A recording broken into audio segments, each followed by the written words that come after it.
BNP আবারও 111-এর মতো -2 formula দেখতে চায় না বলে জানিয়েছেন দলটির মহাসচিব মির্জা ফখরুল ইসলাম আলমগীর। রাজধানীর ইঞ্জিনিয়ার্স ইনস্টিটিউটে শিক্ষক সমাবেশে আজ শনিবার দুপুরে একথা জানান তিনি। মির্জা ফখরুল বলেন, বর্তমান সরকারকে সময় দিচ্ছি আমরা, ইউনূস সরকারকে বিএনপি সেই পর্যন্ত সময় দেবে যতক্ষণ পর্যন্ত নিরপেক্ষ নির্বাচনের ব্যবস্থা করতে সময় লাগে।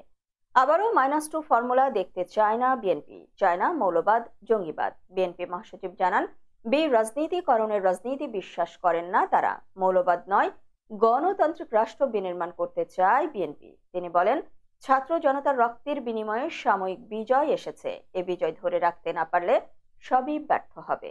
প্রয়োজনে রাজপথে আবারও আন্দোলন হবে। এই দেশের ছাত্র জনতা 15 বছর ধরে ক্ষেত্র তৈরি করেছে, নানা চক্রান্তের বেড়াজালে শিক্ষা ব্যবস্থাকে আওয়ামী লীগ ধ্বংস করেছে বলে মন্তব্য করেন মির্জা ফখরুল।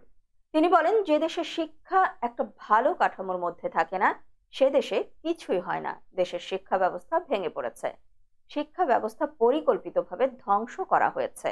মির্জা ফখরুল আরো বলেন, খালেদা জিয়া খুবই অসুস্থ, দোয়া করবেন আপনারা। বদরুদ্দোজা চৌধুরী মারা গেছেন, তার জন্য সমবেদনা। মির্জা ফখরুল বলেন, মৌলবাদ চায় না, লুটেরা এখনো প্রশাসনে আছে, তাদেরকে দূর করতে হবে। যারা দুর্নীতি করে তারা বিএনপির নয়, এরা দুর্বৃত্ত, দরকার হলে আবার রক্ত দেব।